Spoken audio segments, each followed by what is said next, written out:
talking to myself all this while. What is wrong with this our microphone? It was working the other time. All right.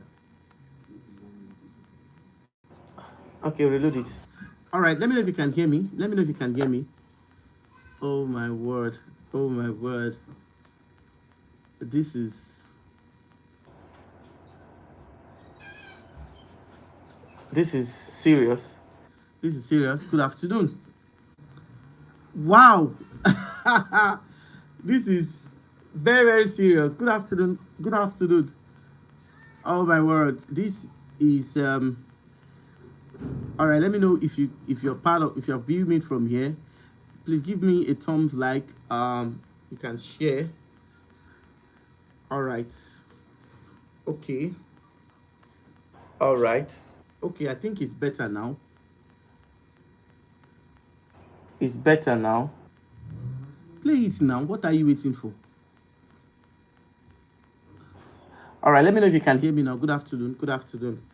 I'm very sorry. I did not know. And I was supposed to have a feedback thing here for me to know. And I've spoken for 20 minutes. I've spoken for 20 minutes and my viewers or my listeners didn't hear. So I'll just have to do a brief recap of some of the things I said. Come and plug this phone back. I just have to do a brief recap of some of the things I said. And so I was given a different scenario of a cash flow investment. Thanks for joining. Thanks for joining. This is very, very alarming. It's okay. It's okay. This is very, very alarming. I did not know that many people are not hearing me. These are some of the devices we use for our live session, and I honestly don't understand why it's not working. So please have this. Have this. All right, so I'll just use my voice. Now you can hear me. You can hear me now. So I'll just go straight. So I was talking about how to identify cash flow investments, and I said cash flow investments are investments that pays you without lifting a finger. And one of the things I mentioned basically before the network went off, and these are some of the things we experience.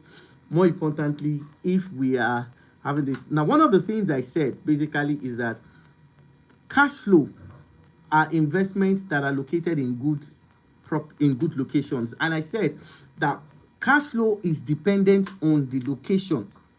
I gave instance of a real estate investor who owns 7 units of 2-bedroom apartments in different parts of Yaba. And one of the things I said basically is that this particular man collects 5 million annually from rent from that property. Now, when you do a calculation of 5 million times 7 units of 2-bedroom apartments, that means that this particular man earns 35 million naira annually without lifting a finger.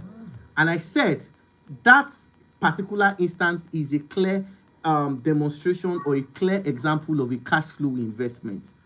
And I said that a 2-bedroom apartment, okay, in a location where the rental demand is high, most times is way more valuable than duplexes that are located in places where the rental demand is very low.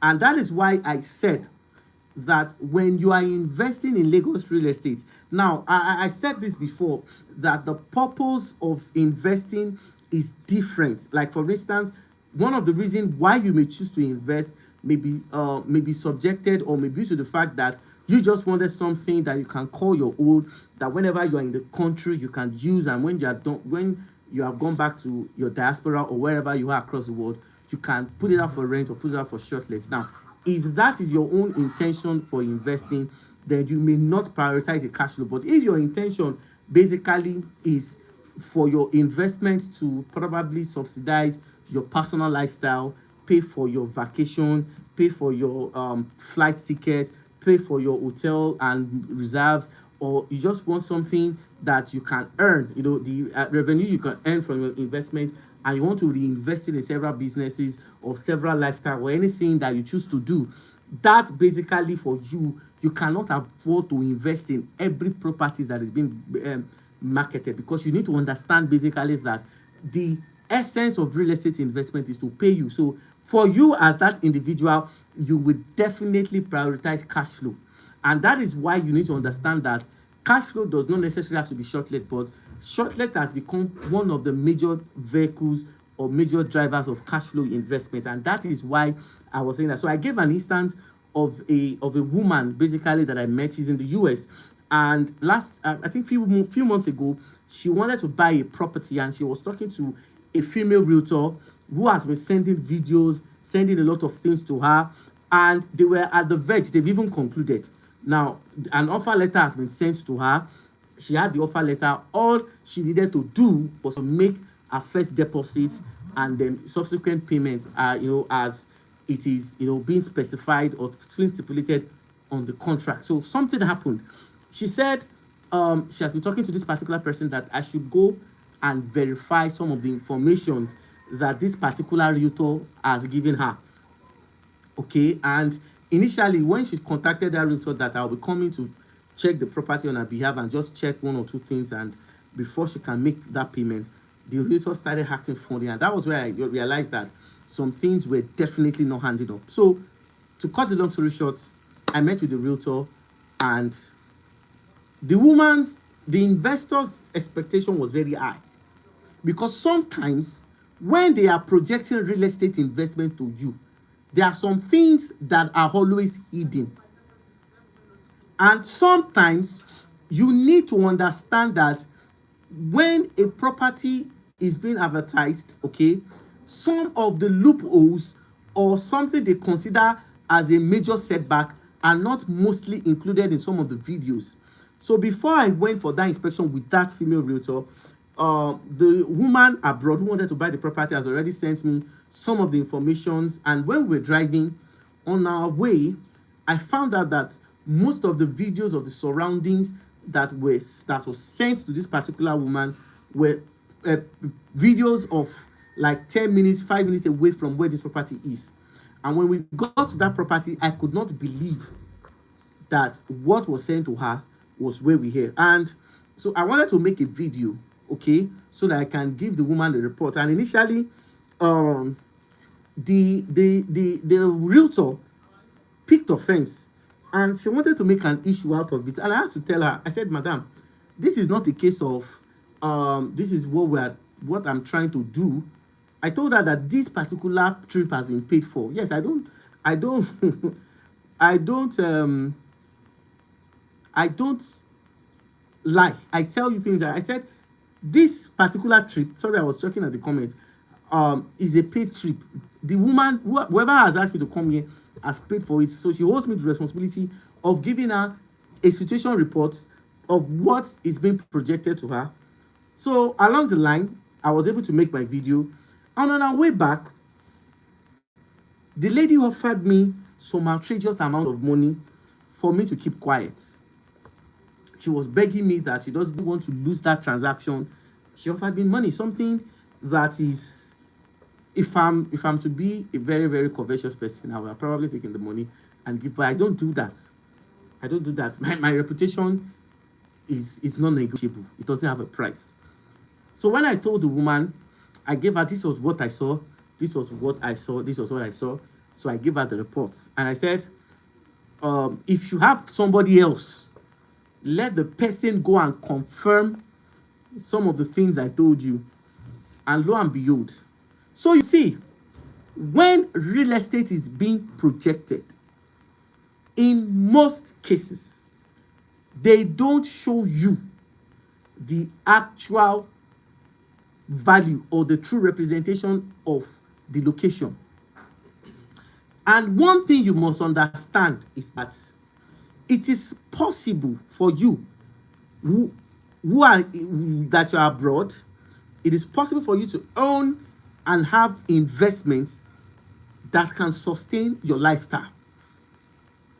And that was why I said that if your own intention is to earn from your real estate investment, then there are some locations that are non-negotiable. And that is why it is very important that when you are making property decisions, you must be careful.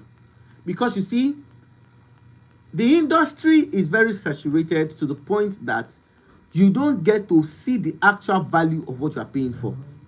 In a world whereby there is advanced AI, that some people use AI to make videos now, a lot of people use, so sometimes getting to know the truth of that real estate investment sometimes can be very, very difficult. And that is why it is very important that you involve a neutral person to check before you make a buying decision. So what is a cash flow? A cash flow is an investment that will pay you without you lifting your hands. It can be a good rental property in a prime location, a good short-let property also in a prime location, a commercial investment like office spaces, shops, and the likes in a very good location. It could also be a farm. Now, there are people now who are selling farm. I know of so many companies. I know of Palm Ridge. I have investors at Palm Ridge. I know of Next Generation Farm. I made a video on that. Now, the way they are now doing the farming product is farming that we have in this our period is different from the farming that we used to hold. You know, gone are those days whereby you will buy your acres of land, leave it for a while. When you are available or where you have people to start farming, they start farming. No, that has changed the trajectory of the entire story. Please, who is that boy crying like that? So you need to understand that a whole lot of things have changed. Now, that means you can own a farm and the person that have sold the farm to you will farm on your behalf. Like for instance, like what Palm Ridge and Rehoboth Hills are doing is that they will sell the land to you, they will plant for you, they will harvest for you, they will sell for you, and they will pay you. That kind of farming practice is what we call the cash flow agriculture. That means that at the end of every harvest or at the end of every planting season, you are guaranteed, you have a guaranteed sum of amount of money that will hit your bank account simply because you own a farm with them. And that is why it is very important that when you are investing, you need to work with people who have this information, who have done this personal due diligence, and who can be in a better position to put you where your investment should be. That is cash flow. Now, why do I need a cash flow investment? Like they always say when I was growing up, that time does not wait for anybody. And we also need to understand basically that as we begin to age, there are some certain things that will be able, our strength, our intellectual capacity, our mental prowess will not be able to do as we age. And any investment that you are doing right now, or any investment you are about to make right now, you should consider the days that you won't have the energy, the intellectual prowess, the physical, mental capability to do this. So every investment you must make now must be an investment that will pay you. So that means any investment you are doing right now, do it with the intention of thinking of retirement. You may not plan any time to retire soon. But you see, one of the things you need to understand basically is that as we begin to age, our strength may decline, our ability to do a lot of things may decline. I'm not praying something that is negative, but we have to face the fact that as we age, the level of stress we have to do to live an healthy life will have to reduce. So what must you now do? You must, in your investment, has to be what? Has to be intentional. Now, I was speaking with a woman. She's a very, very good investor friend of mine, and we talk almost every day. And she said something that was really, really captivating. She has been in the US. If my calculation is not, if it's accurate, I think this should be maybe over 20 years, because all her children and even her grandchildren are in the US. But I was surprised that for someone that has been in the US, she owns acres that she's planting her palm trees. She owns acres that she's planning to start her own cocoa plantation. She has several rental properties, and every year she earns from those rental properties. And I would say it's a privilege for me to even meet that kind of personality, because even as a real estate advisor, anytime I have an opportunity to have an interaction with her, she blesses me with a wealth and pool of experience and knowledge. She's not like the diasporan that all my life is in the US. In fact, in a year, sometimes she comes to Nigeria twice, sometimes once, depending on her work schedule. So she's a typical Nigerian person, but she owns investments here. And there was something she said that really struck me. She said, even if I have to shuttle between the Nigeria and US, one of my investments will pay for my plane tickets. One of my investments will can afford the kind of lifestyle. If I want to go to the Bahamas for my investment, if I want to do this, I'm talking about somebody who is in the US. So she's in the United States of America, and she owns large acres. She's planting palm trees. She owns, in fact, she has lots of acres. She plants palm trees. She owns cocoa. I don't even know if she has started fish farming, but we had a discussion, and she said she wants to go into agricultural livestock production. And my advice basically was that, okay, my cousin did something similar to that, but the experience was not pleasant. So I asked her to consult widely and involve professional before she go ahead. But one thing I want you to understand, if you're a diasporan watching this video, is that you see 60% of real estates in Nigeria are owned by people in diaspora. So if somebody is telling you that nothing is happening in Nigeria, Nigeria is dead, Nigeria has nothing to offer, don't be surprised that that person is a serial investor in Nigeria. In fact, I have come to realize that people who are discouraging you are people who are the main investors. So sometimes your colleagues in diaspora are buying farms, they are buying lands, they are buying properties, and they don't tell you. You see, one shocking thing that will happen in the future is that after the person discouraging you tells you that she owns this, you'll be marveled that, but how come you didn't tell me you own this? Because you see, many people don't reveal their investment strategies and secrets to people. I've come to realize that there are people that anytime they're in Nigeria, people that have bought real estate through our consultancy firm, we always engage. In fact, December, I'm talking to you right now, they're approaching December, most of our investors will be around. And so sometimes I'm always busy December. So so because I have to take them to where their property is, they want to inspect. Okay, there are things they want to change, there are things they don't like, there are things they need to change. We'll go there. So what I'm trying to say in essence is that people are buying real estate, but they are not telling you. Now I own a farmland in Owodioniri in Ogun State. And when I bought the property in 2023, something really happened that was remarkable happened. As at the time I bought that farm, I think I was able to just buy like 2 acres.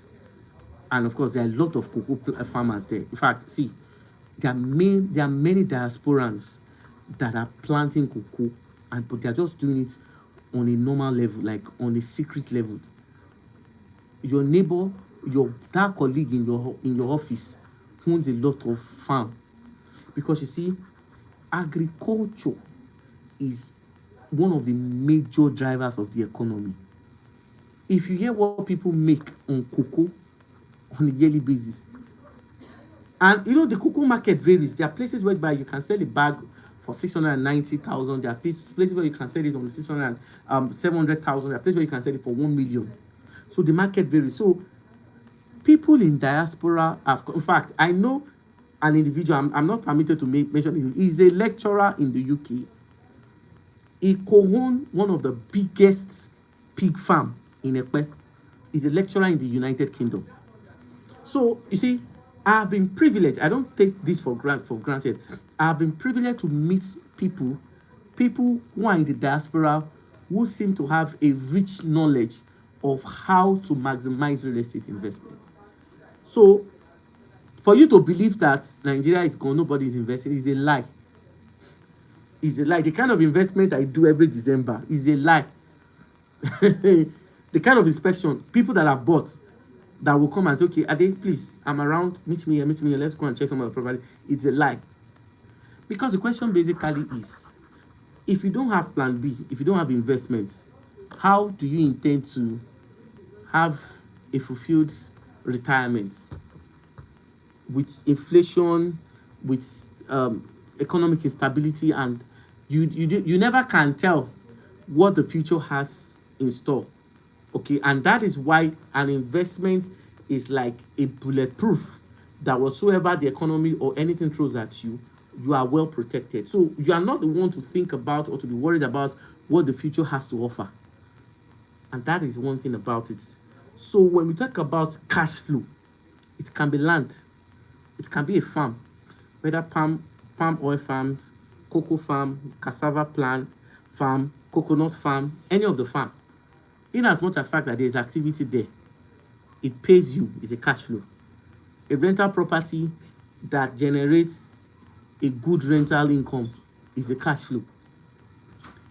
A shortlet that can categorically generate a good investment for you is a good investment, is a cash flow. Now, how can you now identify? That's my daughter. Zizi, daddy is going to spank you. All right. So, how can you now identify? Now, the core of this conversation is there are different kind of cash flow. There are some that generate consistent revenue. There are some that generate inconsistent revenue, but they still give you revenue. But what you must understand is that in real estate, you can have a 3 billion assets portfolio. Now, when I talk about a 3 billion asset portfolio, several properties in an unknown destination, several acres of land that is not being cultivated, that is not bringing money. You can have multiple bungalows somewhere where there is no rental demand.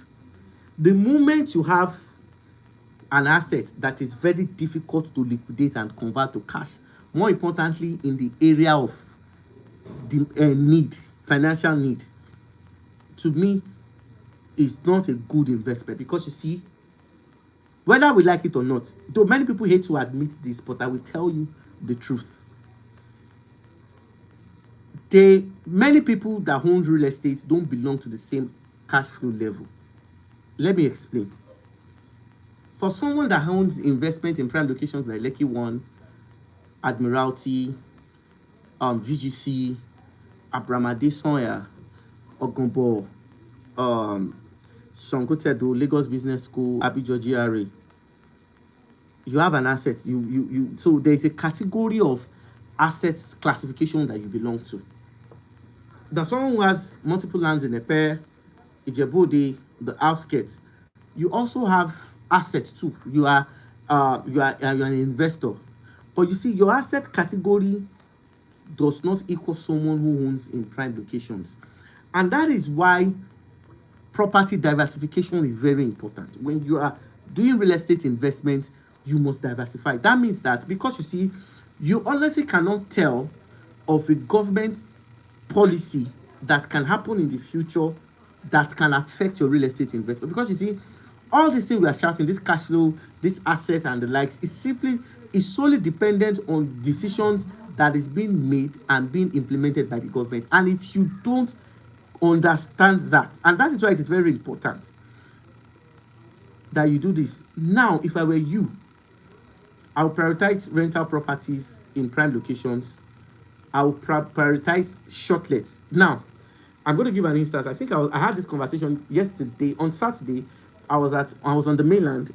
Okay, so I wanted to go home, but I was like, okay, because there was a tendency that I may not be able to finish what I wanted to do.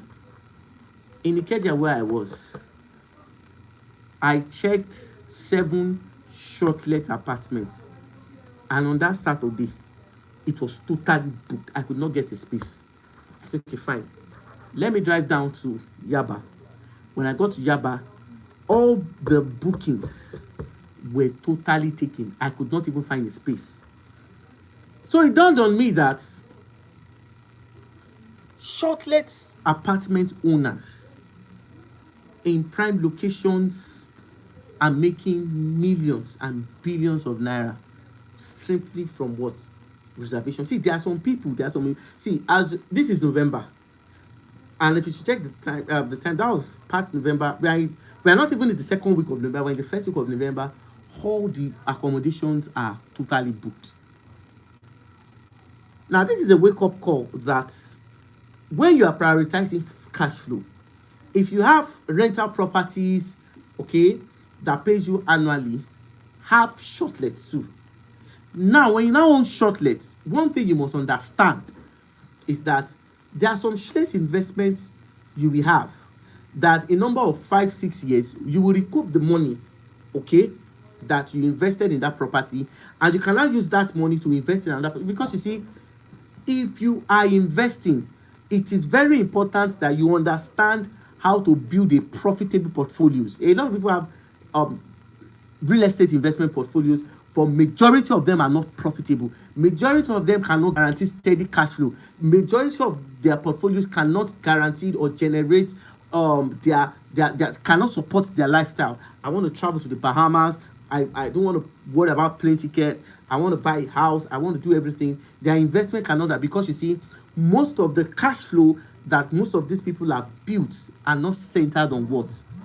On location. So I had to leave where I was. I had to force myself back home because all the short-lived reservations within those axes were totally booked. And that is why you notice that anybody that is building properties in prime locations, they are not building for annual rental. Everybody is doing short-lived because you see, the demand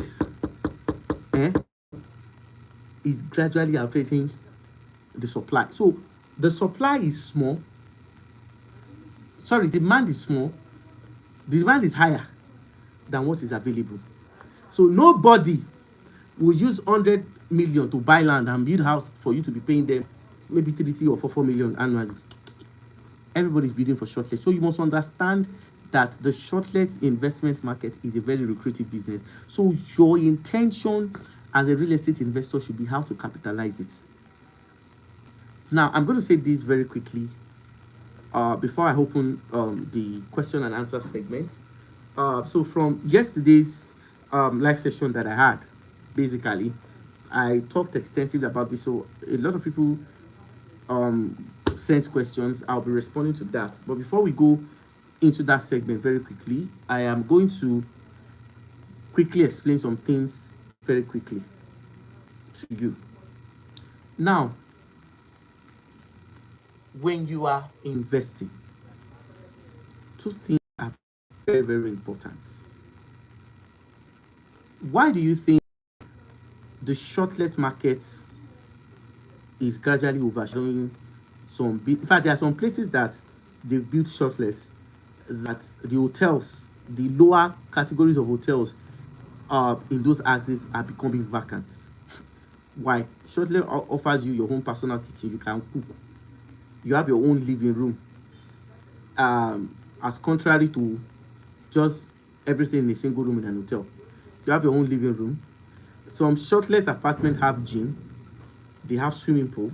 So some hotels offer that. Some shortlet apartments have lounge. They have indoor game. They have a lot of things. So over time, we have come to now realize that there is a greater preference for shortlet accommodation, and the reason for that is based on one thing: that flexibility and that good customer service that majority of our investors have enjoyed. Now, this is my 1 cent advice. if you still want to have a good investment that can sustain your lifestyle, either now or the future. The, the sad thing about the Lagos real estate industry is that the longer you wait, the longer you wait, the more unaffordable it will become. Now, the industry has gotten to a scenario whereby you may be priced out of Lagos if you are waiting for the. Now, there are opportunities where you have better deals, good investment opportunities. I have not in any way, opposed that. But the reality here is very, very simple. Any investment you want to do in Nigeria, do it before the end of 2025. And I'll explain why. Number one is that the industry is not regulated. That means that every real estate developer are at their own personal liberty to fix their price. Now, a lot of people have said that most of the prices that are being fixed are not the market reality of what is going on. You and I will agree to the fact that a lot of things are happening in Nigeria. So there is no price regulation. The consequence for this basically is that for a one-bedroom apartment that you may want to get, like for instance Brooks End, that you have to get for 80 million.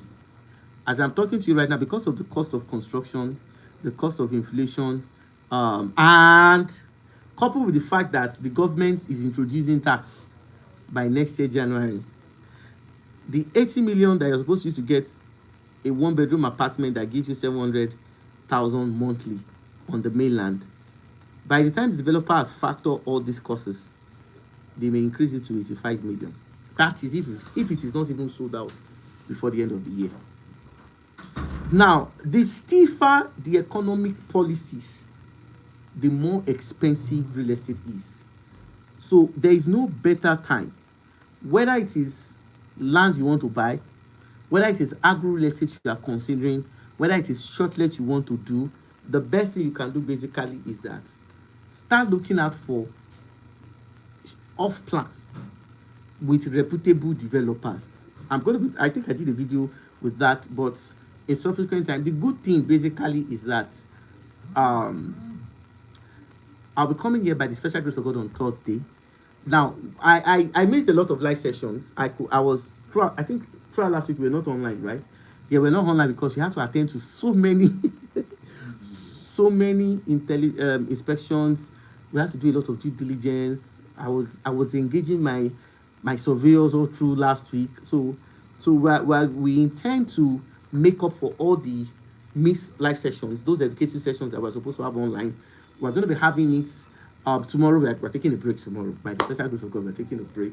So by the special grace of God, we're going to be on Thursday, and also, okay, I think Nigeria is playing on Thursday. Yes, the Super Eagles of Nigeria is playing on Thursday. So we okay.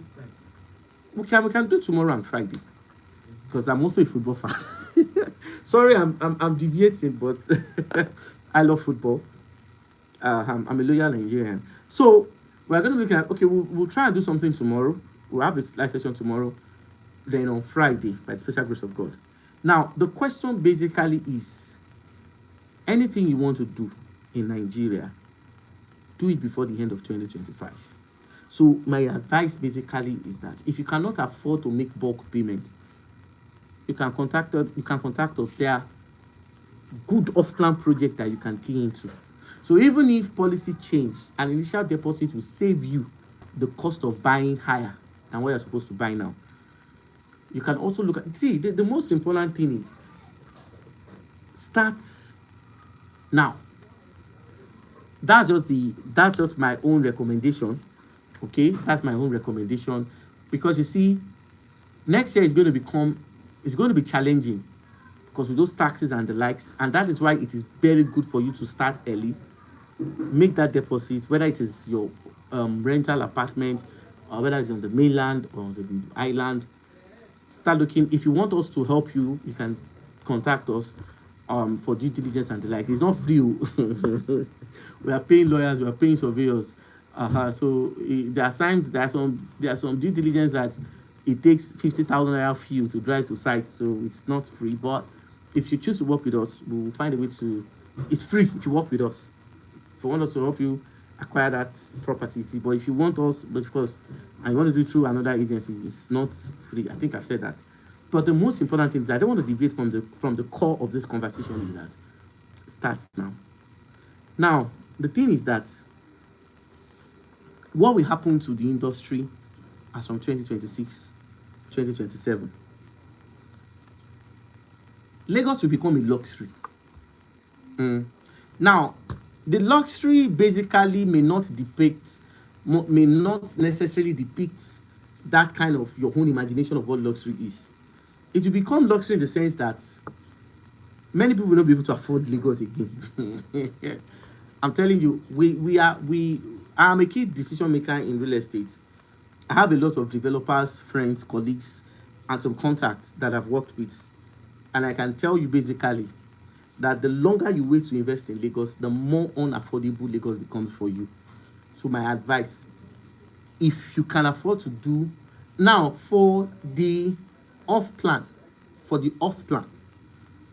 please and please, if you cannot afford to pay in 12 months, maximum 12 months, please don't go into it.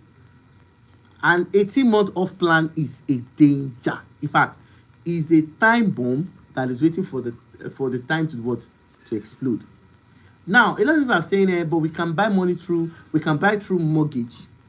I have a video where I'll be explaining how the Nigerian mortgage system works. Is it applicable to what we have in the US? Okay, I think we have a MREF that is offering 9.75% interest for 20-30 years. Does that really worth it? That is obviously a topic for another day. We'll definitely not be looking at that by today. But does MREF mortgage plan really work? Well, we'll be looking at that in some of our subsequent videos. It's not but the most important thing basically is that if you want to go through mortgage, fine, there are good mortgage system, but I've done my own personal evaluation of the mortgage, and I'll be making my own contributions of what I feel. So for me as a person, a mortgage for a Nigerian property, well, it depends. However, we're having a conversation, obviously not today. Now, the most important thing is that if you must do off plan, please look at a property of your size, of your budget, and pay between 12 months. That's my advice. In addition to that, if it is agro real estate you are looking at, start now. If it is commercial real estate you are looking at, maybe you're looking forward to have your own shopping malls, you want to buy into a mall, you want to buy into office spaces. See, the entire system is so transparent and so easy that with 3-5 million initial deposit start now. It is a bungalow you're looking at, the present one that was launched at Inside It to New Residential. You want to own something like that, you can key in with an initial. I think the deposit for that one is just 3 million. But the length, the summary of everything basically is that start your investment this year, because in 2026, I'm not trying to scare you, but I honestly cannot tell what might happen in 2026. Okay, so that is my own contribution. So at this point, I'll be moving to the question and answer segments, where I will be taking. I have some couple of questions that I'll be responding to. So the line to send your question is +234 802 132 7360. So that is my WhatsApp line. If you're in the diaspora, you want to send me a direct message as WhatsApp, I will be glad to receive that. But if you are not close to any of your device, you can drop a question under the comments, or you can send it directly. So whichever way that is more comfortable and convenient for you, I will take it. So I have a lot of questions based on what I discussed yesterday. Now, because of whenever I have live sessions like this, I want to apologize. When I started this live session, I had like close to 15 people on the live, but our audio disappeared. These are some of the technical things we have. Our technology, is still evolving, and we hope for a better one. So I apologize for that. And when I joined, a lot of people have left the session. Of course, I know people have a lot of things to attend to. So I'll be taking some of your questions. So even if I'm not taking your questions now, you can send it and I'll respond to it immediately. So one of the questions I asked basically is that, what are the processes of getting a governor's consent on a property in ibeju-lekki? Okay, well, okay, so I think what I'll be doing by the special grace of God before the end of this year is that I'm going to be having a joint live session with one of my surveyors. And what we intend to achieve here is very simple. I'm going to attend to your question, but we're looking at a scenario whereby we have a professional also online that he will also be offering his own expert advice. Now, when you want to process a governor's consent, the procedures are very simple. The first thing you need to do basically is that you need to lay your hands on a copy of the Gazette. Now, a governor's consent can be obtained in two ways. Like, for instance, if a property is gazetted, okay, you don't need to go through the route of ratification or regularization or government allocation. Once the property is gazetted, just lay your hands on the copies of the Gazette for publication, your survey, the deed of assignment, and in less than 1 year, if you are able to pay the total amount, your governor's consent will be out. But if it's a C of O, the same documents are also required. So in less than maximum, in less than, let's say, 2 months or 6 months, your governor's consent title will also be out. So the procedures are not kind of toxic. Now, the reason why many people are experiencing difficulty, the reason why many people are experiencing some difficulties in governor's consent basically is that they may not be going through the right channel. So that is it. I apologize. That's my daughter. We actually left the office. The reason why I don't make most of my videos in the office is that they usually offer a generator by 5 o'clock. So, and we don't have an alternative source of power supply. So most times I'm forced to make my videos at home. But that's just one of the things. So that is the procedures. So I also have a question. You talked about family lands issue. What are the best way to identify lands that are having family disputes? Okay, I was on site today. Before I'm having this live session, I was on site. Now, the advantage of your own personal due diligence basically is that it puts you in a vantage position where you can have an accurate understanding of what is going on.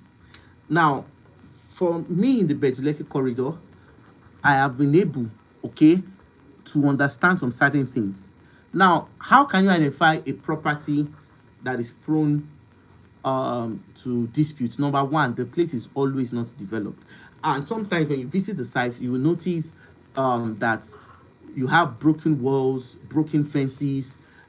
They've been repeated cases of theft. Materials that are being bought are mostly stolen, carted away. The iron for construction mostly are also being carted away. And one of the reasons why we've been able to unravel and uncover, several cases of land dispute, more importantly in the ibeju-lekki, is because we have a rapport with most of the traditional rulers. So if you are a real estate professional in the Lagos and ibeju-lekki corridor, you can't but associate yourself with some of these things, because sometimes these people even give you a first class info of what is happening. So that is what now. So some of the things, he's gonna call them up, tell us to come and carry our daughter. So that's just one of the things you need to understand. So in some cases, if you have gone to the site and you notice that there are corner piece or fences in a place where a property is being marketed to you, You don't need a soothsayer to tell you that that land has been sold to somebody else. And sometimes it is very good for you to dig deeper and find out if the owner is aware. Okay, if the owner is aware that his land is being sold, because in some cases there are instances whereby some lands are being sold even without the consent of the actual owner. And so these are some of the reasons why we have repeated cases of disputes and the likes. I hope I've been able to respond to your questions. Now, this person asked me a question concerning land approval. Um, I bought a property in Epe and my approval was rejected. And my engineer said one of the things we need to do basically is for us to get another, to speed up in the process of documentation. Okay, what happens basically is that before an approval, a building approval can be considered for construction. The land must have a title. So excision in process is not a title, freehold is not a title. I think I established that yesterday when I was talking about important land documents that you must know as a real estate investors. So a title starts from excision, gazette, government allocation, C of O, governor's consent, and the like. So if a land does not have all those kind of titles, then you can't, it becomes extremely difficult for you to present an approval. Now, I've seen instances whereby if you have started construction before you start working on your approval, and you have built to an extent, what is being given basically is what we call a temporary building approval. Because a lot of people don't understand that there are two types of building approvals. We have the normal building approval that has a date and some other things, and temporary building approval. Now, the reason for that temporary building approval basically is that the temporary building approval is being issued while government expects you to go to the appropriate offices and perfect your documents. It is very important. So in a situation whereby you are built, because you see this building approval thing, I think government started emphasizing and they started enforcing it at the beginning of this year. So a lot of people have built. So in a situation whereby you are built and your land does not have a title, and your land does not fall in any form of acquisition, a temporary building approval will be given. Now, the consequence is that if a temporary building approval has been issued and you don't proceed, okay, to perfect your documentation, you have issues. So it is very important that you look at that from that perspective, and you look at that. Okay, so let's have more questions. I'm already getting tired, so I'm thinking of calling this a wrap. But let me take 2 or 3 questions. I've been to the site today. This is what we do because we love what we do. So, okay, this question says, I bought a property from a real estate developer and it's been 3 years. They have failed to deliver on the property. My realtor is out of reach and the companies are not responding to all my messages. How can I be so sure the property is still there? Okay, I've had similar cases like this before, and what I've done basically has helped me. And one of the things I think you need to do basically is that get somebody to go and view that property.